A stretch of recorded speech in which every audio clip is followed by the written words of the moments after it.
A gente costuma pensar que eleições presidenciais são aquele jogo macro gigante em que há uns 170 milhões de eleitores por convencer. No mundo real, não é assim. Olha, de cara, nem importa muito quem vai ser o candidato da direita que chegará ao segundo turno no ano que vem. De um lado, tem uns 35 a 40% dos eleitores que vão votar sem pestanejar nesse candidato.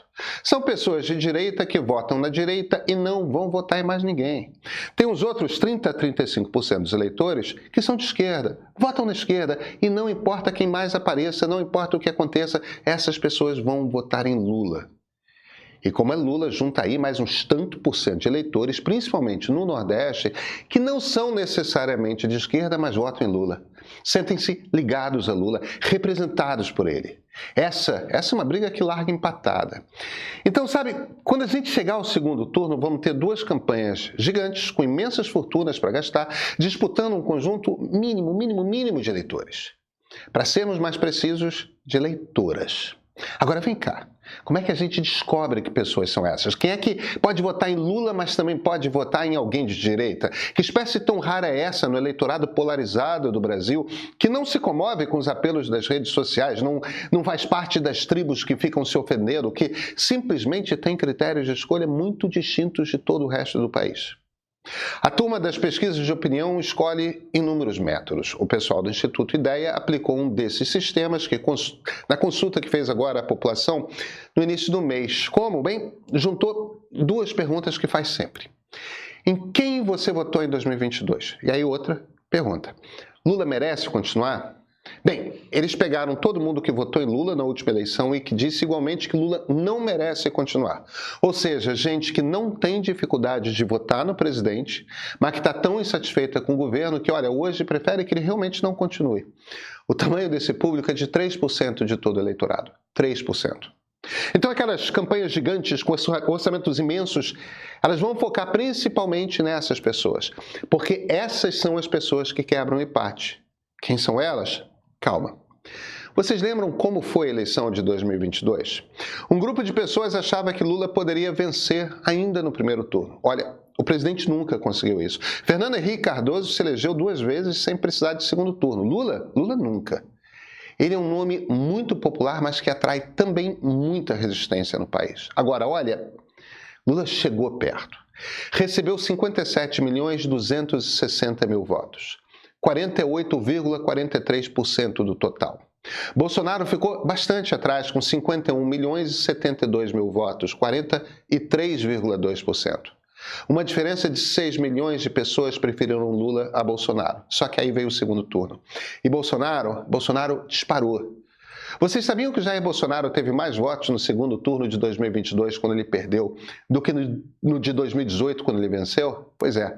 Bolsonaro ganhou 7.100.000 votos. Ele somou ali a diferença que o separava de Lula. Lula ganhou só 3 milhões de votos. Bastante menos do que Bolsonaro. No final, Lula teve 50,9% do total. Bolsonaro, 49,1%. Um fio de cabelo separou um do outro. O que aconteceu ali foi o seguinte: o brasileiro não queria um novo governo Bolsonaro, só isso. Um pedaço imenso da população escolheu ir de Lula logo no primeiro turno, e isso inclui gente que preferia Ciro Gomes, que preferia Simone Tebet. Por causa dessa rejeição a Bolsonaro, Lula teve de cara algo muito próximo do teto dos seus votos possíveis. Agora, parte das pessoas que não votaram em Bolsonaro porque realmente preferiam não, também são antipetistas. E quando se viram obrigadas a fazer uma escolha, aí foram de Jair. Ele tinha por onde crescer, Lula quase nada. 1,8% do eleitorado, ou pouco mais de 2 milhões de pessoas, tomaram a decisão. É realmente gente que não queria nenhum, nem outro, mas se é realmente preciso escolher ali, no Photoshop foram de Lula. No ano que vem não haverá Bolsonaro. Ele estará preso porque tentou convencer o alto comando do Exército a derrubar o regime democrático. Mas isso quer dizer também que, seja que candidato for que a direita apresente, essa pessoa terá menos resistência. Agora, é igualmente verdade que Lula é presidente e que, portanto, tem a máquina nas mãos. Vai ter muito programa social, vai ter muito dinheiro distribuído. Todo presidente da República em campanha de reeleição solta mais dinheiro, anima a economia, injeta o que pode para melhorar os humores no ano da decisão. Ou seja, o candidato da direita vai ter menos resistência e Lula terá uma ferramenta para atrair votos que em 2022 estava na mão de Bolsonaro. Meio que elas por elas, né? 3% do eleitorado, principalmente mulheres, moradoras do Sudeste, classes C e B-, ensino médio completo, mulheres da periferia urbana. Essas são as pessoas que decidirão se Lula vai continuar presidente ou se será substituído. Tem mais, vem comigo. Eu sou Pedro Doria, editor do Meio. Vocês gostam das nossas análises, do nosso jornalismo? Vocês acham que a gente ajuda vocês a compreenderem o Brasil? Então dá para ir além. Por R$15 por mês você assina o Meio Premium e tem acesso a tudo que a gente faz com mais profundidade. A newsletter de sábado com edições especiais e temas que você não vai encontrar em nenhum outro lugar. O Meio Político com análises sobre o Brasil e o mundo, escritas por quem entende do assunto. E ainda tem o nosso streaming com documentários e séries exclusivas. É jornalismo, contexto e conteúdo que fazem você pensar. Tudo isso por R$15 por mês. Vai! É dado, né? E esse aqui é o ponto de partida.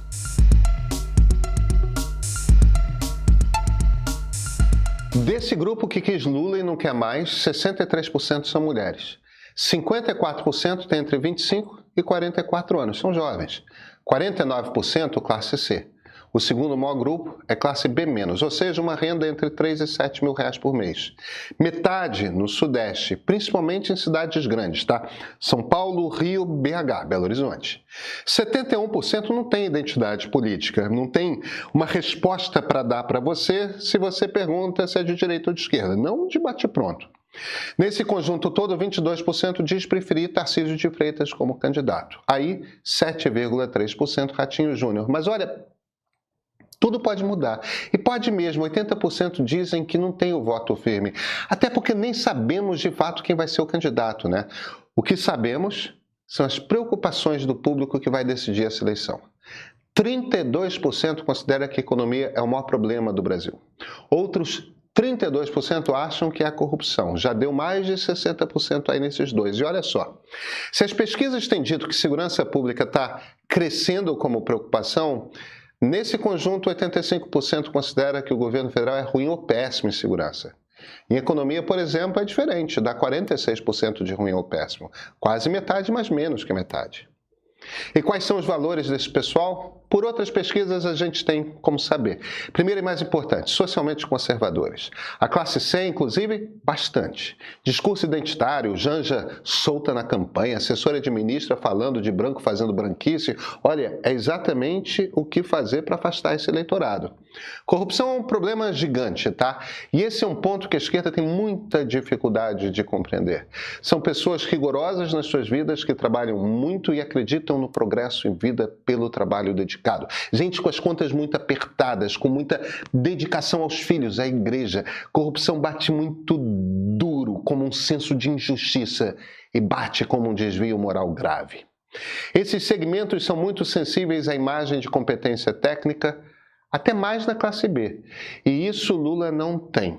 Lula ganha no apelo emocional, mas na imagem de técnico não. Tarcísio tem muito essa imagem. Ratinho com imenso potencial de crescer na mesma via. Vamos lá, numa lista: ordem pública, cristianismo, meritocracia por via do esforço, desconfiança de políticos. Quero segurança, preço bom e serviços públicos eficientes. Agora, são contra a ruptura, tá? Bolsonarismo puro sangue não se cria com esse pessoal.